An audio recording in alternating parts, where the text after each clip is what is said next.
Stanford University. Welcome to Uncommon Knowledge. I'm Peter Robinson. Be sure to follow us, by the way, on Twitter at twitter.com/UNC Knowledge. Twitter.com/UNC Knowledge. Joining us today on Uncommon Knowledge, two guests. A founder of the field of law and economics, Richard Epstein, is the director of the John M. Olin Program in Law and Economics at the University of Chicago and a fellow at the Hoover Institution.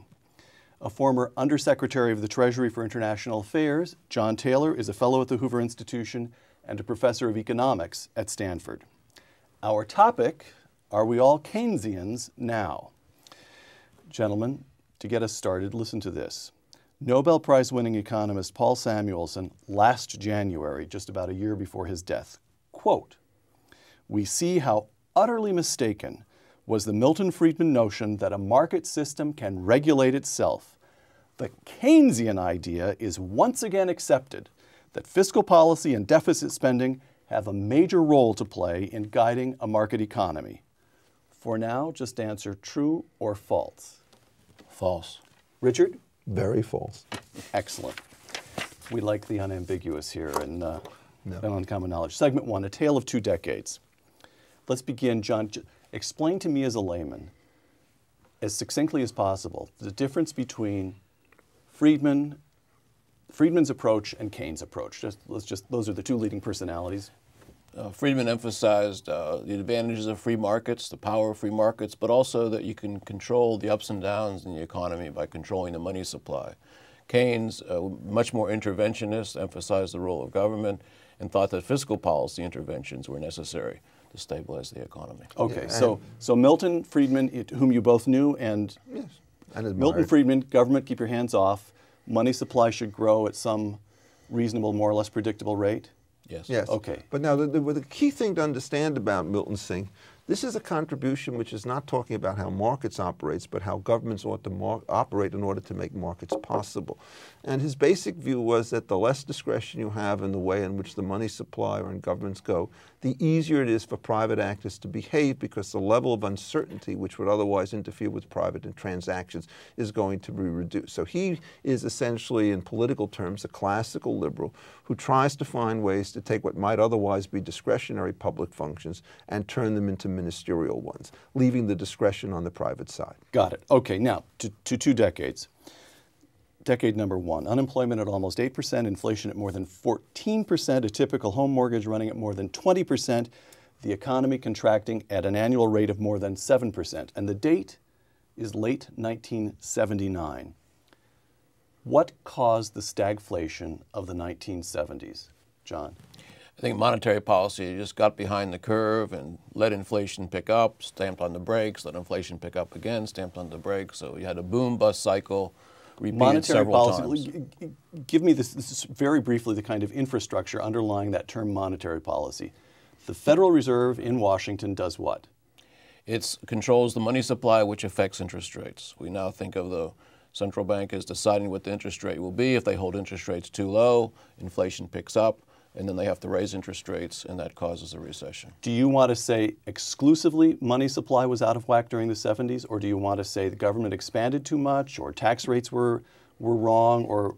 Well, I would emphasize the monetary part, but also there's fiscal policy, too much regulation. Those things are there too. You're content to? No, I have a slightly different take, which is I think all of these things are extremely important, but Carter was on all the sort of microeconomic issues something of an interventionist and a meddler. And he was a guy who favored various kinds of subsidy programs like synfuels. What happens is the great factors like monetary policy are always active, but if you mess up these second-tier factors, what they will do is they will exacerbate the situation, and that's what's going on today. Okay, hold on. We'll get to today, but first, okay, so we had the 70s. Now, our second decade is the 80s. By 1983, the economy begins to grow, inflation has fallen to the low single digits, unemployment is dropping, and for the rest of the decade, the economy grew briskly. Indeed, it continued to grow with only a couple of short, shallow recessions until 2008. So we see by the early 80s the beginnings of a quarter of a century of sustained growth, the biggest economic expansion in human history.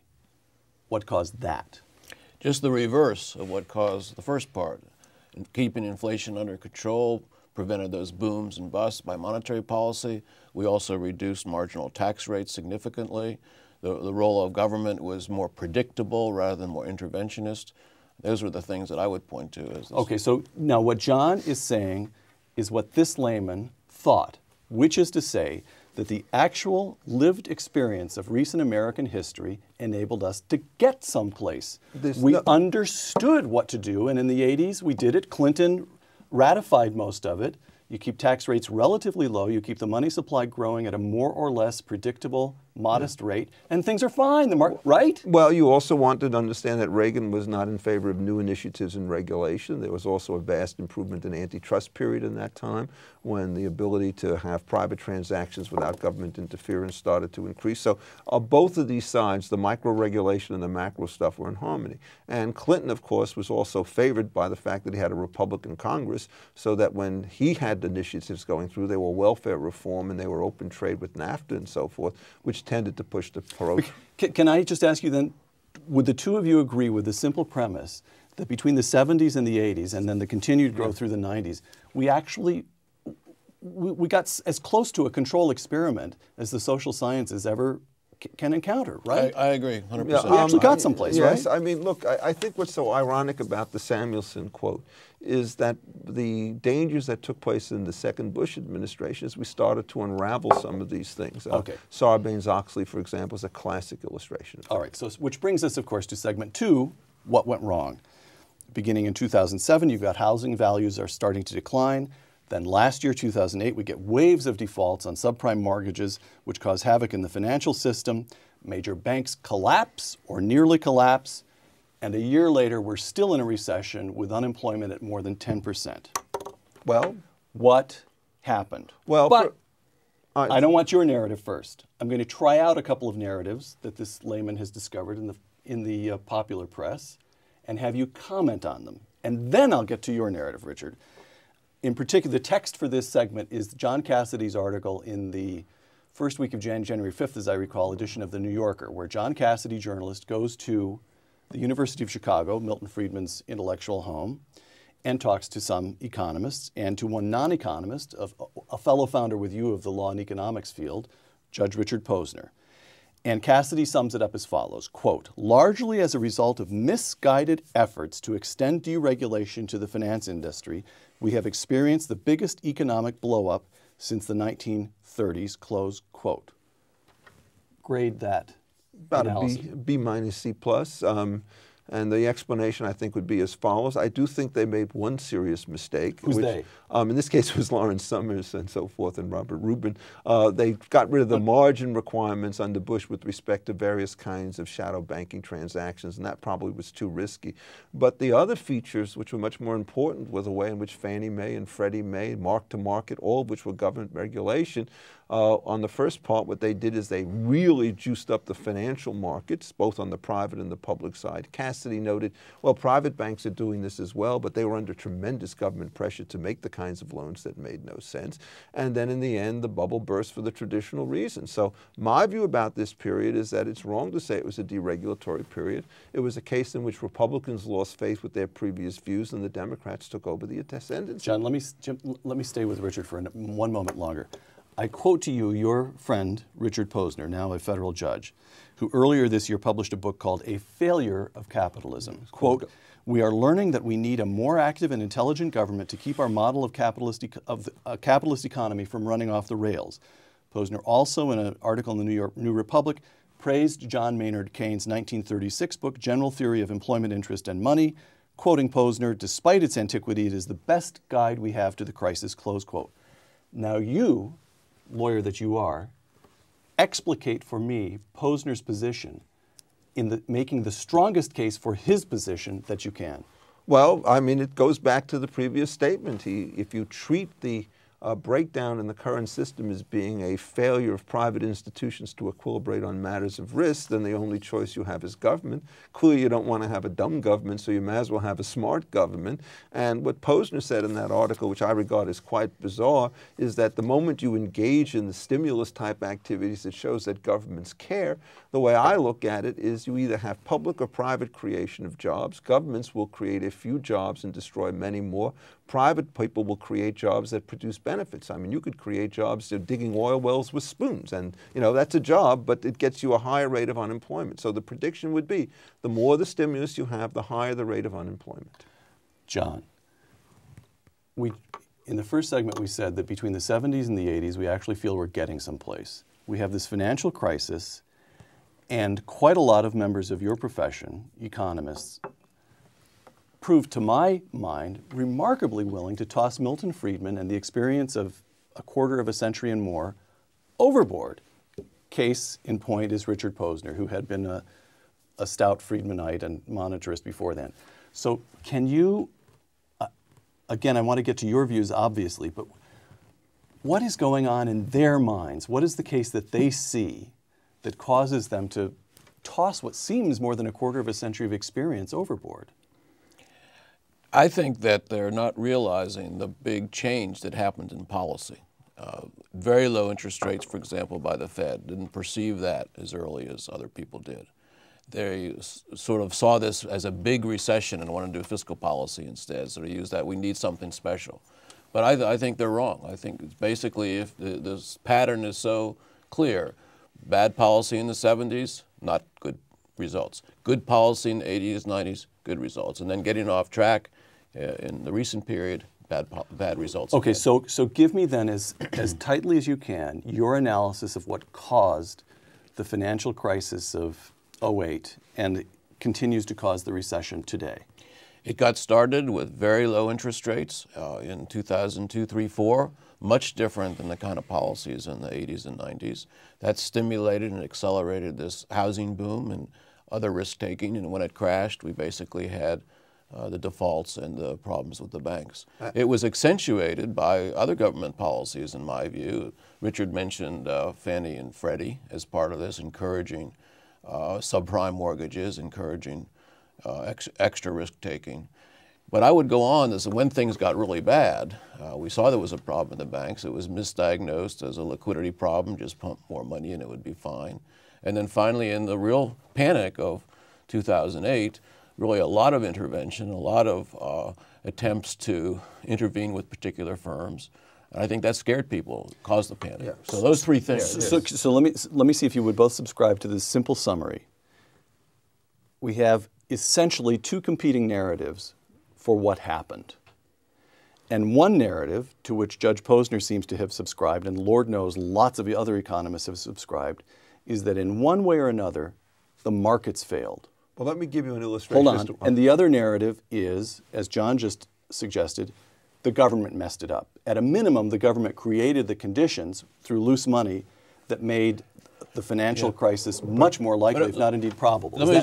Go ahead. Let me just say on this, because I think you say most economists. I mean, they just did a survey of economists who, they were asked whether interest rates were too low in this period, whether there was too much ease in monetary, and they concluded there was. 75–80% were on the side this was too easy policy. It's not clear which way that profession goes, but I want to mention one other factor which you haven't talked about. Go ahead, Richard. Which is, once these mortgages are underwater, what do you do with them? And the correct response is to allow the banks to make the choice between foreclosure on the one hand and renegotiation on the other.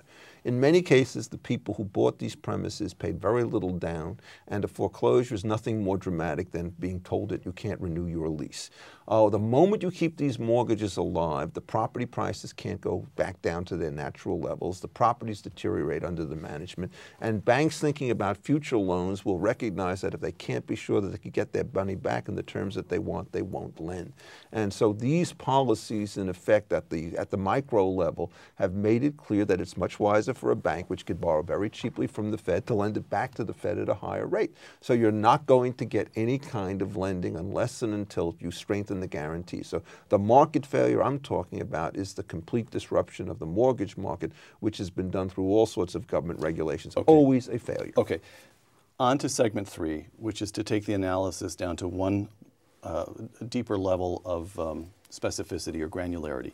The Cassidy article quotes Gary Becker, who, be it noted, has not departed from his views that the free market is a much better force for growth than government intervention, as saying this, quote, a major cause of the crisis, Becker, excuse me, I'm quoting Cassidy, but he's referring to Becker. A major cause of the crisis, Becker said, was that Wall Street financial engineers devised a series of new instruments that neither they nor the people who traded them fully understood.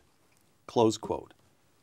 Even granting the arguments that the two of you have made so far, isn't that, from Gary Becker, friend and apostle of Milton Friedman and himself a Nobel Prize winner, isn't this a serious problem for a free market analysis? Yes. That here you have highly intelligent, very well-paid people doing things that are not in their interest. The entire market on Wall Street, as regards these collateralized mortgage obligations and the credit defaults, that all got screwed up. The market did screw up, right? I think that you have to think of where the government was going into this. You know, I mentioned Fannie and Freddie as encouraging the origination of such mortgages in the first place.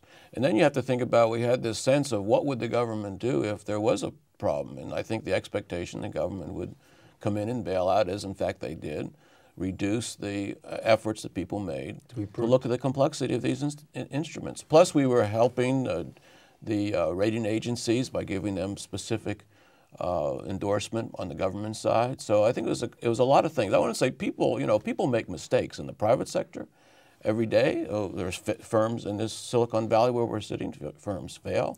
It's the nature of capitalism. It doesn't always work. But in this case, you had this rather large effort by the government. I'm a 27-year-old quant jock on Wall Street getting paid $750,000 a year with a doctorate from MIT and maybe did a master's at Chicago.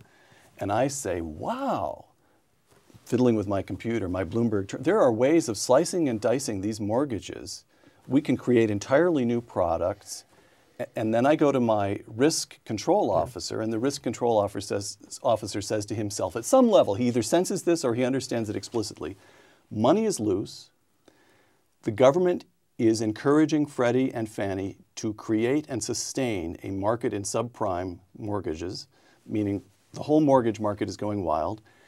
And if we do screw up, somehow or other, the government will save us. The implicit guarantee. Is that correct? And that's correct. And so he says to the 27-year-old quant jock, do it. Go ahead, I don't care. The risk is, right? I think the implicit guarantee is one of the issues. I also think that there are other issues. The question as to how you value these things depends not only on the evaluations at the time that they're put together, but it's what happens to these notes after these pools are formed.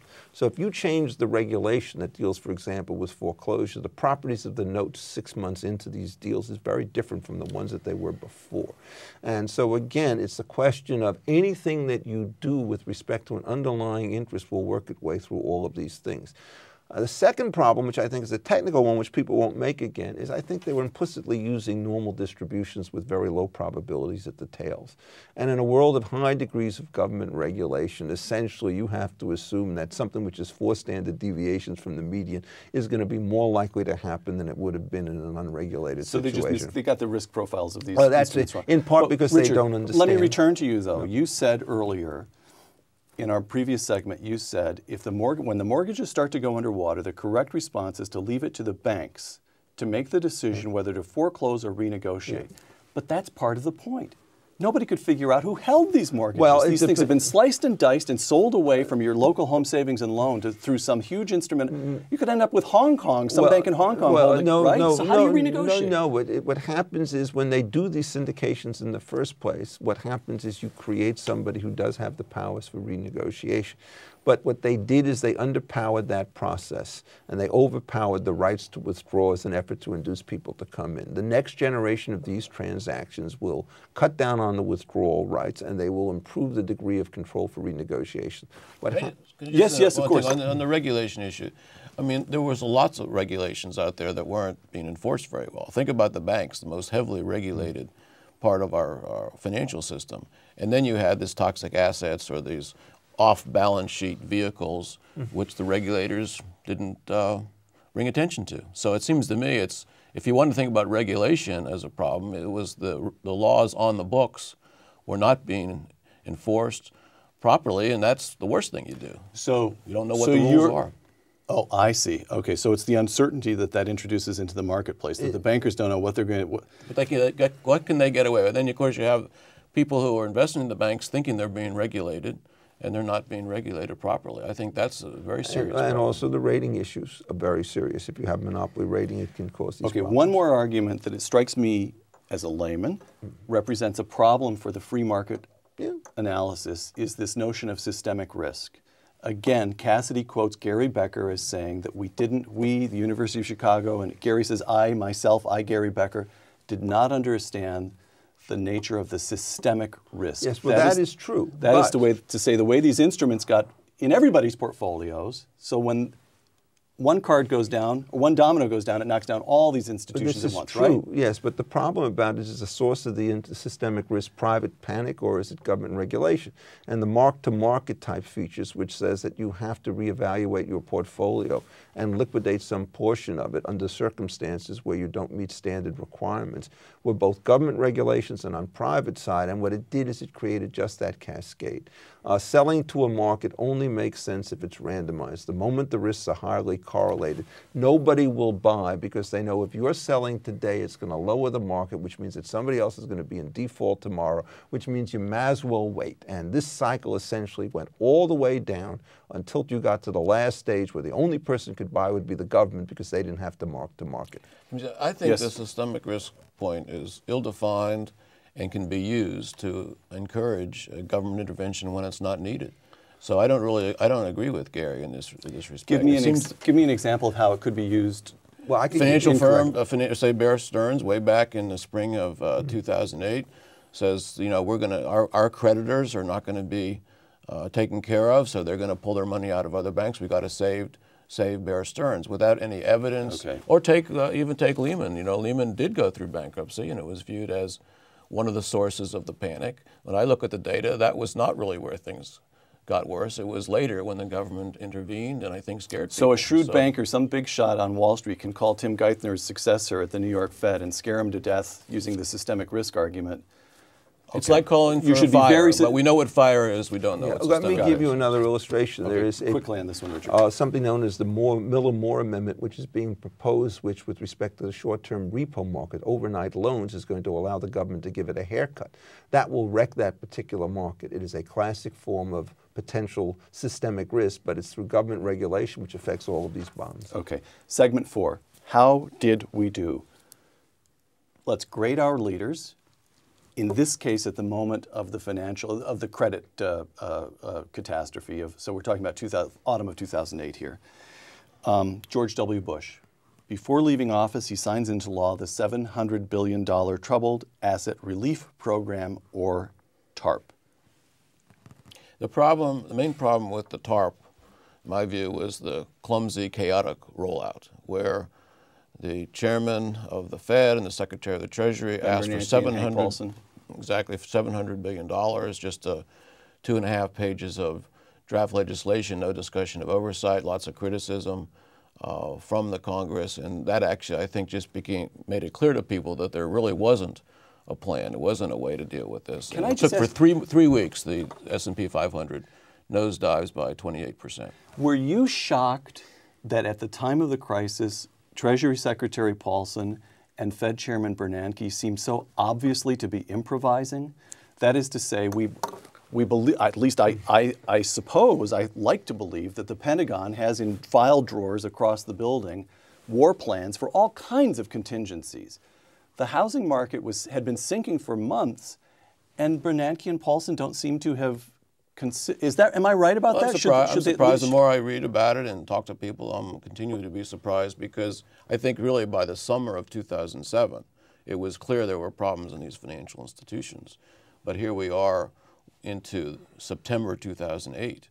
And so thank you, that satisfies my curiosity on that point, but you think it was the right thing to do to enact a $700 billion emergency program? It was just clumsily deployed? Well, who knows, quite frankly, because maybe you couldn't do it without the clumsy deployment. But the clumsy deployment to me was really the thing that I saw causing all the damage. This clumsiness in execution is always a problem, but compared to what? And can you actually devise a program of that size and that magnitude which would be well run? And I think the answer really is that every legislative action that you think about is going to take weeks, perhaps months to implement, and every changes in the financial markets at this point were taking hours in order to take place. So you're always chasing your own tail at these times, and you'll never be able to come out correctly. What made the TARP thing even worse, ironically, was that it was not a clear financial bill. The first round was a very simple bill, right? We buy these assets and to stabilize it. By the time you got the thing through, a week later, it was several hundred pages, and you were doing multiple things at one time or another. And this is going to also detract from market confidence. The markets are reacting minute by minute, whereas the government is moving at the rate of a day at a time or a week at a time. So the correct solution would have been to do nothing? Well, I don't know about that. I think the correct solution would be to go back at the time of Bear Stearns and say this intervention took place. What's next? There was no description of what the policy would be in the case of another institution. So that would have been the point to lay out. So Dick Fuld, who was running Lehman, had a point when he said, hey, wait a minute, you guys saved Bear Stearns. Absolutely. Why aren't you coming? Why aren't you? They all thought they would be there, the government there. That whole weekend needs to be studied. They brought everybody to the New York Fed, and they tried to find a way for the private sector to bail them out. Remember, when Bear Stearns went down, it was very complicated because its assets were revalued sharply downward by Goldman Sachs, which had some sort of proprietary, oversight role. So using banker against banking. And one of the things, therefore, that you worry about is if an institution, at least in the short run, is cash flow positive. They were not actually hemorrhaging cash at that particular point. They could have opened for business on Monday morning. If they had the cash, there's right? a real issue as to whether or not, when these regulations come in, they are stopping what is going to be a disastrous failure 2 weeks later when it turns out the cash runs out, or whether they're creating that particular element. And the answer from both of these very sophisticated minds is we don't know. Well, I mean, my guess in Bear Stearns is that they would have been able to weather the storm if they had gone out there, and if the government had sort of pulled back on this stuff. But what happens is, this is where the private foreclosure stuff takes place. At the same time this is going on, you get all sorts of efforts to say we have to prevent people from being tossed out of their homes. That may do wonders on one side of the market, but it's going to roil these pools on the other. Ben Bernanke, at the time of the crisis, the Fed chairman at the time of the crisis, floods the system with liquidity. As best I've been able to tell, you get the biggest, most rapid expansion of the money supply in American history in the autumn of 2008. Grade that move. That was the right thing to do or not? I think the right thing to do was to get interest rates down, which they took a while to do, but they did. But the extra amount of provision of liquidity, I don't see that as necessary, especially since it's still in the system. I think maybe put in a little bit as they did back at the time of 9/11 attacks, but then pull it out. But now we're stuck with a huge amount of excess liquidity in the economy, which has to be pulled out. Okay, so tell me again. Here's the layman's understanding. Milton Friedman argued that the proximate cause of the Great Depression of the 1930s was the Federal Reserve. It permitted some rather routine runs on banks to become a nationwide epidemic because it failed to support the banks by expanding the money supply. Well, they had deflationary One correction on that. He complained, along with Anna Schwartz, that the money supply declined. Actually declined. So you get a declined. sharp It's contraction. a contraction. And we're never talking about a contraction in this case. It was really an expansion. Huge expansion, blow up, if you like. So another way to think about it, just keep the money supply from declining, get interest rates down rather than just explode the money supply. I think. And the Fed has the tools to do that. Absolutely. Hour by hour and night by night. Yeah, that you can find too. Oh, really? I mean, on the money, so the counterfactual is, suppose the money supply had been held constant or not increased so much. What the newspapers would run every morning was the overnight spread on overnight money. That's LIBOR. And the LIBOR, that rate expanded dramatically. The Fed could have just closed that back up. That has to do with the risk with the banks. This is essentially a measure of the uncertainty with respect to overnight transactions. And as that number goes up, it suggests that somebody's going to tank. And so it's a sign of internal instability. Let me give you the other source. But I just want to understand, so what you're talking about is you keep the Fed funds rate level, and you see the way banks are lent. So commercial, you look at the usual, but you don't look at the overnight, which is banks getting. Well, no, because the overnight was always low. It's these longer, 3 month is what LIBOR is. It's a longer maturity, and those went up starting in 2007, But isn't the overnight spread where you saw the banks suddenly becoming aware of that everybody was holding bad paper, but nobody knew how much? 2007. Oh, I'm sorry. August 2007. Okay. There's a different, the spreads jump is a sign of the integrity of the system. And the question is, what happens when you flood the system with money?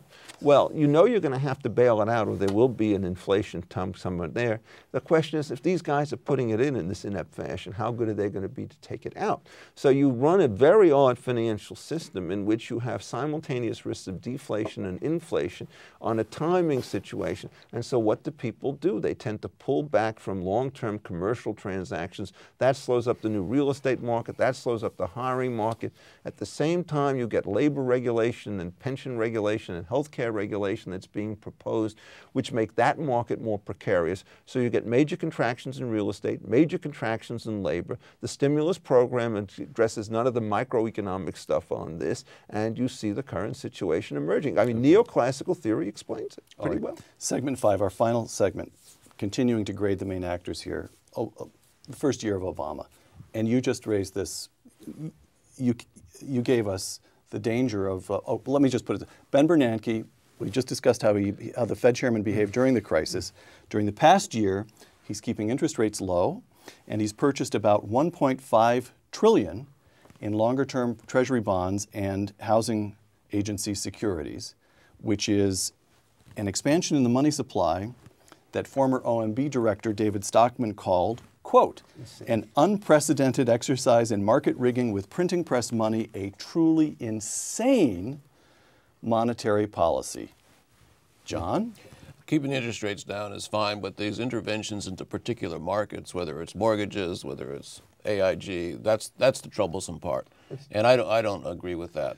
And my studies show it's really not the right thing to have done. I say at least now stop doing that and pledge not to do it in the future.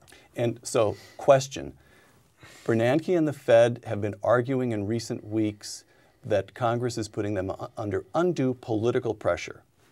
Could it not be argued that Bernanke has made the Fed an instrument of fiscal policy rather than monetary policy? He has become a political actor. Well, I think by doing fiscal policy or credit allocation, it's taking the Fed into areas where one can question the need for independence. That is fiscal policy. That's something where you'd like to have. Last question for John, and then to you, Richard. So the last question is, can the Fed, let's assume that Ben Bernanke is reconfirmed by the time this program airs. He's going to be voted on, they say, before the end of his term on January 31st. So let's assume he's reconfirmed. Is he going to be able to back out the extra money out of the system without an inflationary run? I think it's going to be hard. I hope he does. That's what they say they'll do. So let's take them at their word, but also watch what happens. Richard? Okay. I'm always a doubter on this stuff, but I don't think it's just him. I think, in fact, what's happened is the political side of this has turned worse. After the shellacking that the Democrats took in Massachusetts, many people, myself included, thought they would pull in their horns and move back towards the median voter. What they've done is they've made themselves sound more populist, and the way in which they express their populism is to go after banker salaries, which, if there ever were a diversion to this larger question, that one turns out to be it, that is executive compensation. And the lead in the stock market decline in the past week was, of course, the banks, because the kinds of regulations and taxes that are going to be imposed upon them bear no relationship, as best I can see, to anything other than the mode of political vengeance. If you've paid off your loans, don't treat these guys as implicit guarantors of the loans that were made by other banks, which have yet to repay their loans. And yet we see this regimen of high taxation, which has one key consequence, and I'll just end with that. The more you tax these highly rapid markets, the lower the liquidity, the less accurate the pricing, the more the instability that will take place on all public exchanges, both credit and debt. I mean, both debt and equity. To President Obama himself, Richard. God help. All right, now to John. Obama, in this first year of Obama, $800 billion so-called stimulus bill. I'm putting stimulus in quotation marks because so little of it was targeted at anything that, as best I can tell, most economists believe could have stimulated growth. It's all in capital expenditures that weren't made. And also spread out. After the first year, only a third of it at most has been spent. An increase in the federal debt of about $1 trillion, and the Congressional Budget Office projects adding $1 trillion a year to the debt for the next decade. The takeover of two of the three big three American car companies, and a direct government role in the biggest banks. John, grade the chief executive for his first year. Not a good record. In fact, it's very worrisome to me. We're going in the wrong direction. You talked about some of the interventions at the end of the Bush administration. It's just much more. The stimulus package, I can't see that it's doing any good. We're increasing the debt, we're intervening more. We have kind of a bailout mentality that's continuing. So I hope this recent election in Massachusetts begins to get people thinking. Okay, you two are both observers of the intersection of politics and economics. And here's what I do not get. We have, as we began the program by noting, lived experience of recent American history. The 70s went badly, the 80s and 90s and the first part of the noughts went extremely well.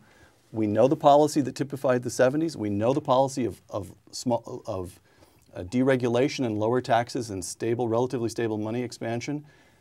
So we know that. We know that. And then you get the public swinging against Obama and the government intervention, and yet, as Richard pointed out, the president and the Democrats who still control both houses of Congress seem to be doubling down on the government intervention. What is going on? And where is your profession? Well, we're going to keep talking. I mean, we're out there. Thanks for having us on. I think amongst what's happened essentially is they don't believe that they will be credible if they move back to the middle. They have their own constituents like Andy Stern and the labor movements and so forth who are pushing them very far. I think Andy Stern is? He's the head of this the SEIU, the Service Employees International Union, who has been pushing the Employee Free Choice Act, which is another real potential killer with respect to labor markets. Different show, though. Okay, go ahead. Different shows, different point. But what I'm saying, in effect, is the base to which he is most accountable is to the left of the center, and they regard themselves as going to be completely shut out if he moves to the center. So they would rather take the risk of his getting blown out of the water so long as they have the chance of winning. They know they lose for certain if he goes back to the middle. This way, at least, they have a fighting chance. This analysis, this political analysis, strikes you as correct? You know, I just want to say this. It seems that what we're seeing in the politics here is a great concern in the American public for the way the country is going on economic grounds. The debt and the problems of the debt is ranked higher. The unemployment is still very high. So people are not happy with these policies. And that, I think, is a good sign for our democracy. And regardless of where the economists are weighing in on various things, remember the Friedman-Schwartz analysis of the Great Depression occurred 30 years after the Great Depression. And in the meantime, there was lots of thinking that FDR-style policies is what brought us out. So it takes a while. That's why, as I say, thanks for having us on. So you stand with Thomas Jefferson. Over time, place your faith in the American people. Absolutely. Well, I hope that that's correct. I certainly put my faith in the original constitutional design, which is small government, limited powers, relatively strong markets, and flat taxation. And Obama, for example, on the tax front, one of the real costs is you have tax rates scheduled for going to effect next year and efforts to put surtaxes on part of it. This has tremendous adverse effects on long-term investment. John, last word. Give me one sentence of advice that you would offer to the President of the United States if you could. Don't raise taxes this year. Richard? Amen. Amen. Richard Epstein? And no new regulatory initiatives, period. Period. Richard Epstein, John Taylor, thank you very much. I'm Peter Robinson for Uncommon Knowledge. Thanks for joining us. Be sure to take a look at us on Twitter at twitter.com/UNC Knowledge. For Uncommon Knowledge, thanks.